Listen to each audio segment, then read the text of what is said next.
আজকে হলো সরস্বতী পূজা with Valentine's day.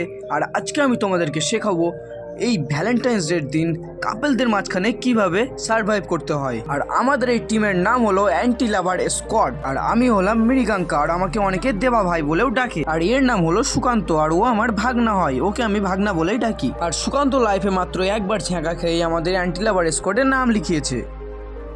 আর ইনি হলেন আমাদের টিমের বিশেষ একজন ব্যক্তি, যাকে আমরা পীযুষ বলেই ডাকি, আর ওর নামটাও পীযুষ। আমাদের টিমের নেক্সট মেম্বারের নাম হলো অনির্বাণ, আর এটা আমার পার্সোনালি খুব ভালো একটা বন্ধু। এবার পালা আমাদের টিমের নেক্সট দুজন মেম্বারের সাথে পরিচয় করিয়ে দেওয়ার। এই যে দেখতে পাচ্ছেন লাল জামা গায়ে আর সাদা জামা গায়ে। লাল জামা গায়ে সেটার নাম হলো দেবব্রত, আর যেটা সাদা জামা গায়ে সেটার নাম হলো শুভম। আর এরা দুজনও আমাদের টিমের বিশেষ মেম্বার। আর এর নাম হলো মণিদীপ, যাকে আমরা সবাই বাচ্চা বলেই ডাকি। আর ও আমাদের ছোট ভাইয়ের মতো, আর ও বেসিক্যালি খুব ভালো ক্যামেরা ধরতে পারে, তাই ওর কাছ থেকে আমরা সবাই ফটো টোটো উঠি। আর ইনার নাম হলো অভিজিৎ। না এটা সিআইডির অভিজিৎ না, এটা অ্যান্টি লাভার স্কোয়াডের অভিজিৎ, যিনি আমাদের টিমের সব থেকে অভিজ্ঞ একজন ব্যক্তি। ফাইনালি আমরা চলে এসেছি ভিড়ের মধ্যে। আর এই ভিড়ের মধ্যে অনেক কাপেলদেরও দেখতে পাবেন, কিন্তু এই কাপেলদের দিকে আমাদের তাকালে হবে না। আর আমাদের স্কোয়াডটাও ছিল মোটামুটি বড়, তাই কেউ কাপেলদের দিকে না তাকিয়ে সোজা চলে যাচ্ছিলাম আমাদের লক্ষ্যে। আর সামনে আমরা অনেক কাপেল দেখতে পাচ্ছি, কিন্তু না আমি তাকাচ্ছি না, আমার ক্যামেরা ওদিকে তাকাচ্ছে। আর এখানে আমাদের ক্যামেরা অন করে আনন্দ করার উদ্দেশ্যটা হলো আমরা কাপেলদের দিকের থেকে নজর সরিয়ে রাখছি। আর হ্যাঁ, রোদটা একটু বেশি পড়েছে, তাই আমার বগলটাও একটু ঘেমে গিয়েছে, কেউ কিছু মনে করবেন না।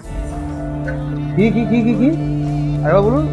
আর এই যে আমার ভাগনা আমার ঘাড়ে হাত দিয়ে হাঁটছে, আর সে বলছে যে আজকে যদি বৃষ্টি হতো তাহলে খুব ভালো হতো। আর আমরা এসেছিলাম কিছু কেনাকাটা করার জন্য। আর এই মালটা দেখে এখানে মেয়েদের জিনিসের দিকে চোখ দিচ্ছে, কারণ ওর এক্সের কথা নাকি মনে পড়ছিল। আর ঠিক তখনই আমাদের একটা টিম মেম্বার বললো যে কেউ এক্সের কথা মনে করলে তাকে আমরা রাখবো না। আর তারপরে আমি প্রবেশ করি দোকানের মধ্যে। আর দোকানের মধ্যে এসে দেখি এটা লাল সুতো কিনছে। লাল সুতো কেনার কারণটা আমি একটু পরেই বলছি। আর সবাই লাল সুতো পড়ছি, তার কারণটা হচ্ছে আমরা সবাই এবার ভিড়ের মধ্যে প্রবেশ করবো। আর ভিড়ের মধ্যে আমরা যদি কেউ হারিয়ে যাই তাহলে হাত উঁচু করলেই যেন তাড়াতাড়ি দেখতে পাই, তাই আমরা সবাই লাল সুতো পড়ছি।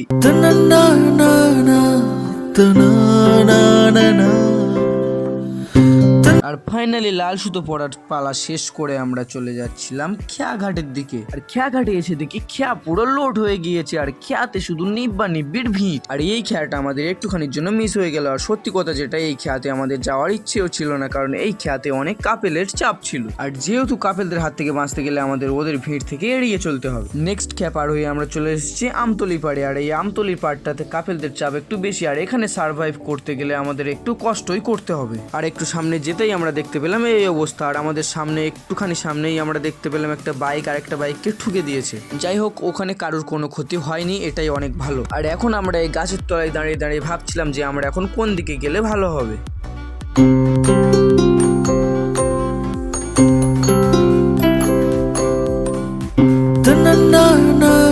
আর ফাইনালি যে স্কুলটাতে এসেছি, এই স্কুলটার নাম হলো অমৃতনগর হাই স্কুল। আর এই স্কুলটা আমার জীবনের ফার্স্ট হাই স্কুল ছিল। এখানে আমি 5 থেকে 10 পর্যন্ত পড়েছি। আর সত্যি কথা বলতে গিয়ে এই স্কুলের সাথে আমার অনেক স্মৃতি জড়িয়ে আছে। আর আমি এখন অন্য কোথাও পড়লেও আমি এই স্কুলের কথাটা ভুলতে পারবো না। আর আমরা এখানে যত বন্ধু বান্ধব আছি সবাই এই স্কুলে 5 থেকে 10 পর্যন্ত পড়েই অন্য স্কুলে গিয়েছে। যাই হোক, ফিরে আসি আমাদের টপিকে। আর আমরা যাচ্ছিলাম যেখানে প্রসাদ দেয় সেইখানে। আর হ্যাঁ, মিঙ্গেলদের খিদে লাগে কি না লাগে সেটা তো আমরা জানি না, কিন্তু সিঙ্গেলদের খিদে লাগে, সেজন্য আমরা চলে গিয়েছিলাম প্রসাদ নিতে। আর প্রসাদ নিতে গিয়ে আমরা এই খিচুড়ি টিচুড়ি এইসব নিয়েছি।